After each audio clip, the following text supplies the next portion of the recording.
All right, what's up, Facebook, YouTube, internet world? Today is April 26th, 4/26th. That means week 6 of the quarantine video log extravaganza saga epic series. So, what's been going on this week? I I want to start with some good news. You guys have probably remember the Australian wildfires a couple months back that were like all crazy and fucking up all of Australia. Well, the good news is they appear to have resolved themselves thanks to some what the economists called biblical um, biblical rainfalls. So that's good. One good thing that happened.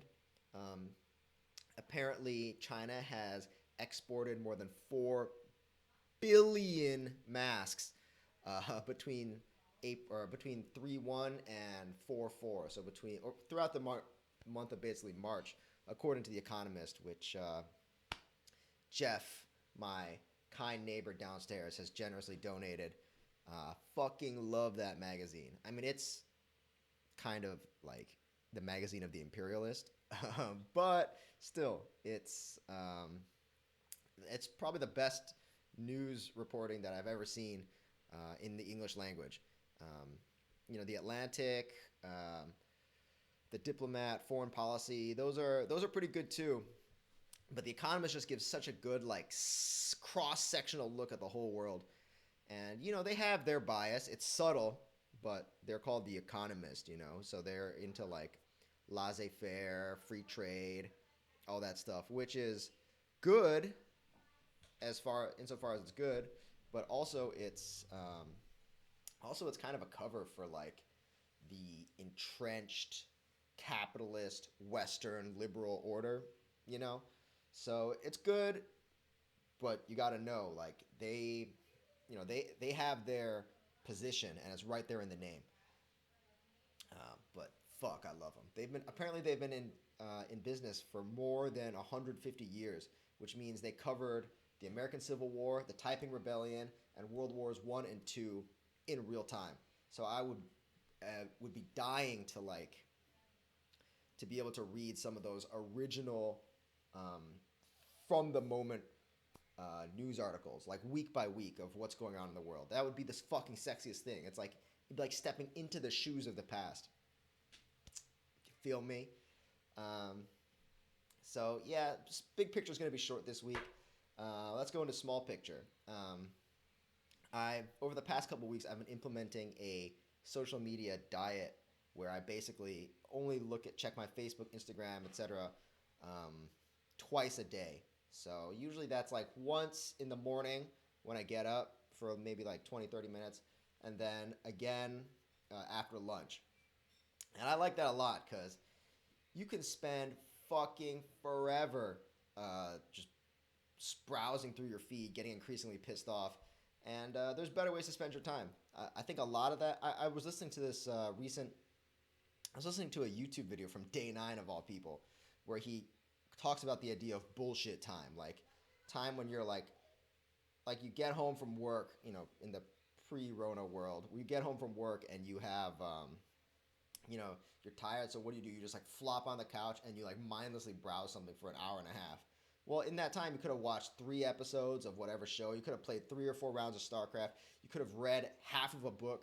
Like, there's so many, like, that, like, diffuse, disorganized way of, like, bleeding time. It's such a waste.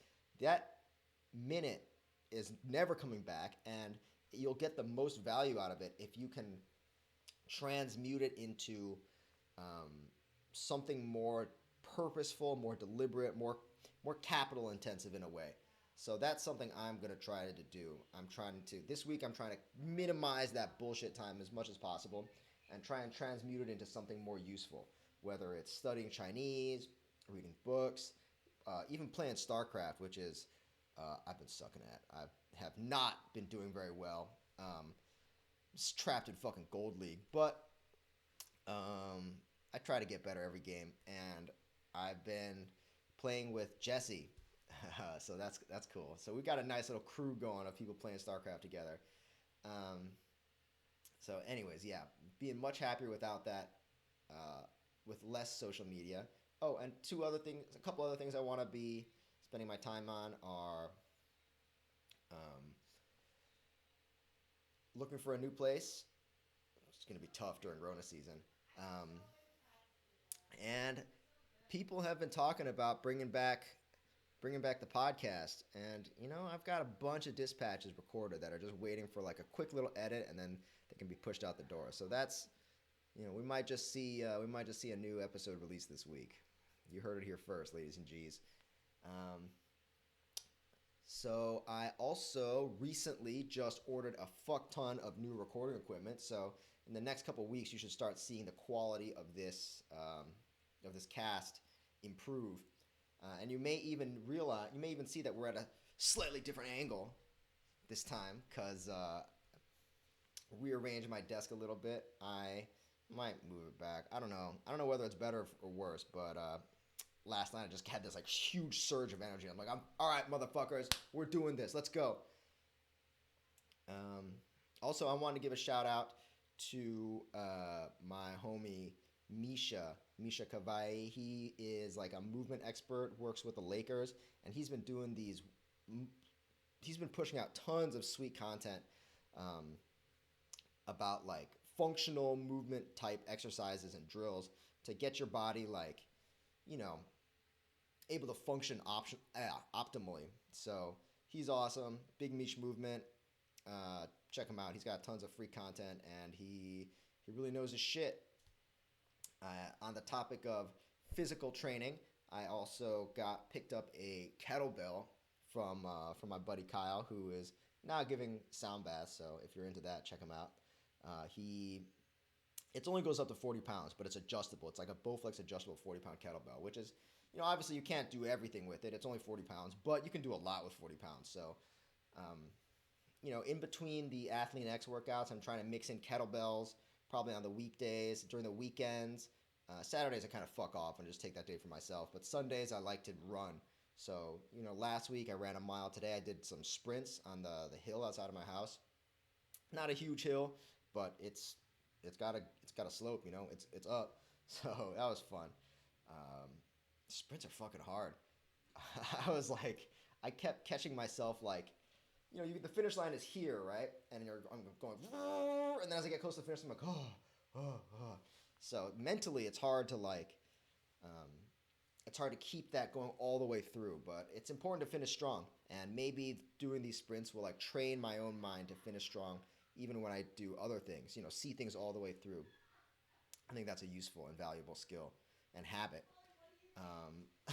Lastly, on the topic of physical training, me and Lindsay went and picked up a fucking pint each of Jenny's ice cream. And then I got home. I got a kettle and boiled a bunch of water in it, poured it into a mug, and then kept my metal spoon in there. So whenever I went to go take a fresh bite of that ice cream, I would have this like super heated metal spoon that just melts its way through. Fucking so good. I am not ashamed to say I killed that entire pint in one go. Barely even took me 20 minutes. Fucking sweet. Damn, just even talking about it makes me want to go back. So it was like Jenny's goat cheese and cherry ice cream. It's fucking good. Um, Entertainment wise, there has been tons of awesome streams going out. This weekend was Rez, who is, if you guys don't know, Rez is one of my fucking favorite artists. Rez, I love that like trippy kind of EDM, like Rez, Most Psytrance, Spongo, Krama. Those guys are fucking sick. Um, yeah, I love. One of my favorite things to do during this quarantine is, you get in that right frame of mind. You feel me? And then you turn up the jams, put your feet up. You can either read outside. You can either go outside or right here in the lair. And then you just fucking get that music going. You read. You like slip away into another world. It is sweet. Um, since we can't rave anymore, we might as well take some of what makes raves awesome, like the music, the visuals, and then also combine that with what makes home life awesome, like being comfortable, having access to all your shit. So yeah, that's been cool. I'm very happy to see that like the EDM community has been doing so much to keep people, to keep things going during this quarantine. And it's also cool because like with these streams, brings a lot of people together to just hang out. So it's also cool to be able to see all your friends. Oh, and I can't talk about streams without mentioning fucking Babybear stream. Mr. Chen, Jack Chen, he dropped some fucking sick early 2000s hip hop beats over the weekend. And last weekend, I think it was last weekend, there was a return of Roma the Ratchet, my other favorite DJ, who was bringing out some like Dirty South Atlanta strip club jams. Mm. I could listen to those two all fucking day for any occasion. Well, I mean, maybe not if I'm like trying to work on something real serious because it's a lot of words, but I fucking love them. Like there is nothing I would rather listen to than that kind of music. Um, I don't know. I would say that about about the kind of music I was talking about before too. But anyways, that shit is dope, dope. What else? What else? What else? What else? Um, oh, I saw like a heartwarming little anecdote. Apparently, when China sent medical masks to Italy, they would write like inspiration, like friendship quotes from this Roman philosopher Seneca. It said, "We are waves from the same sea, leaves from the same tree, flowers of the same garden." When Japan donated supplies to China, they would write these.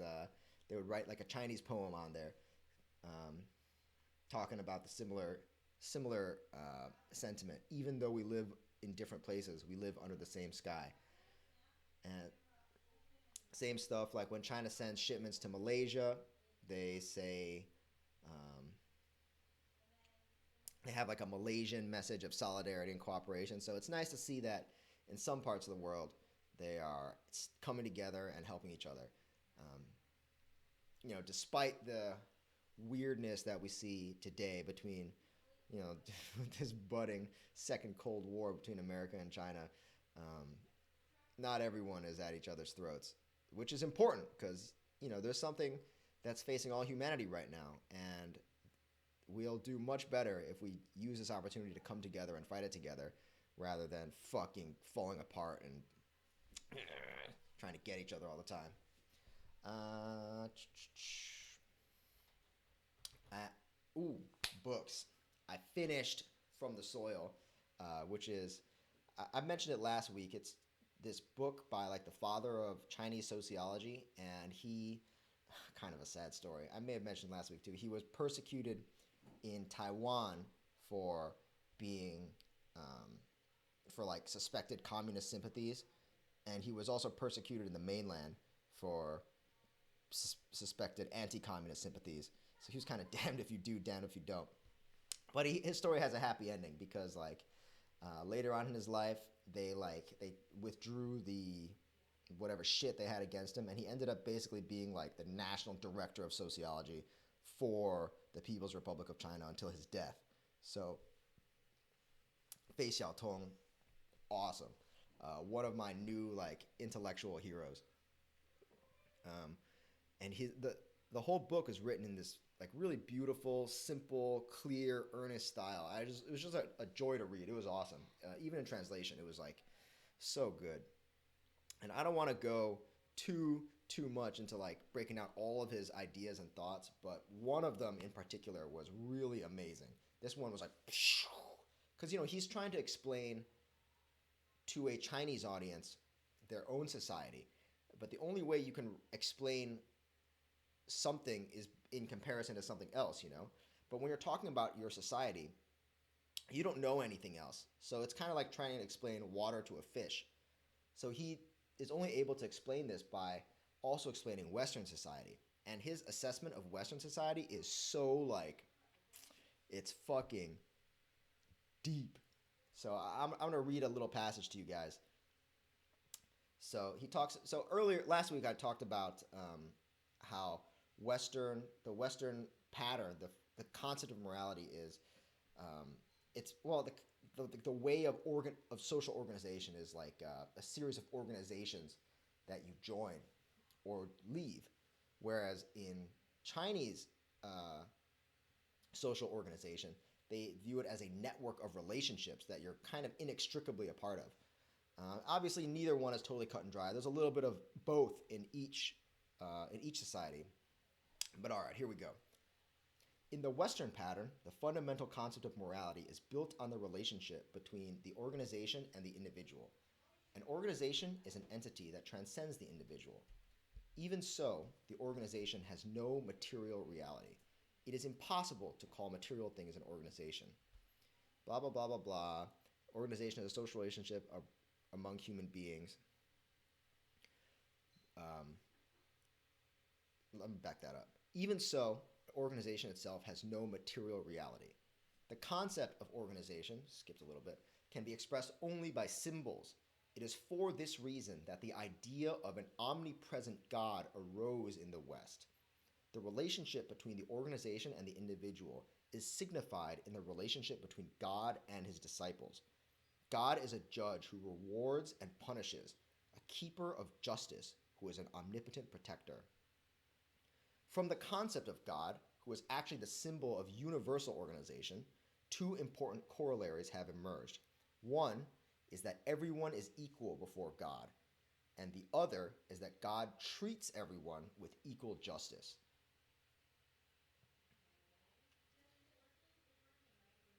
So they go on a little bit to talk about Jesus, his his reference to God as the Father, as everyone's Father, and his rejection of his own parents,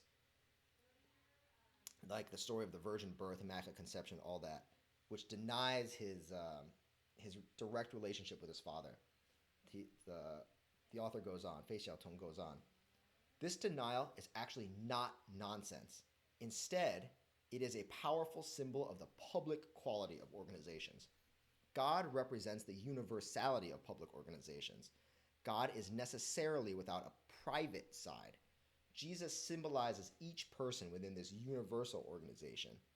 Besides a biological father, each person, therefore, shares a more important heavenly father.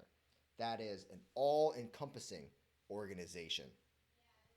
Only by means of this conceptual thinking can the equality among individuals be established. The relationship of each member to the organization is the same.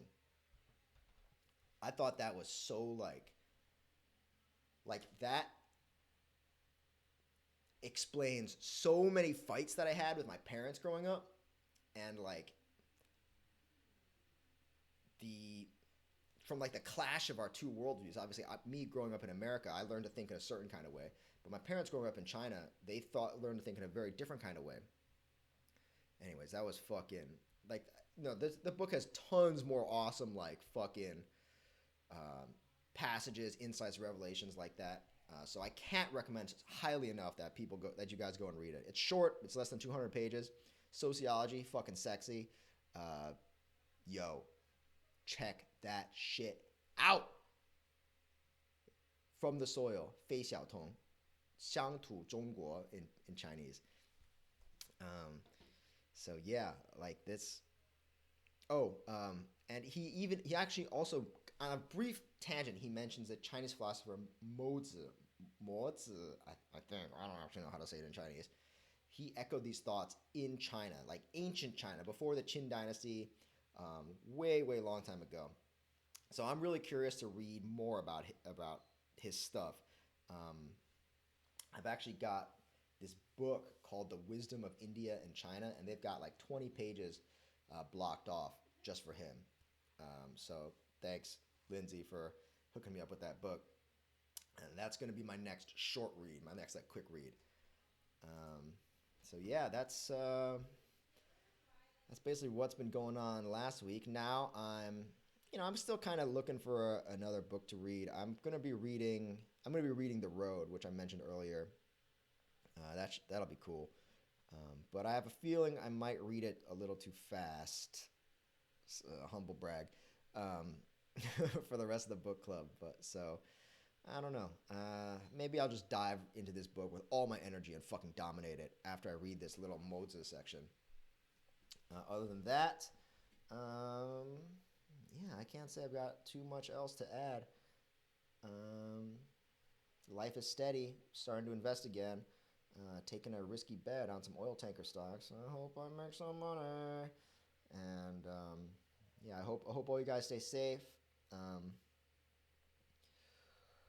we, I've had some personal people be affected severely by the coronavirus.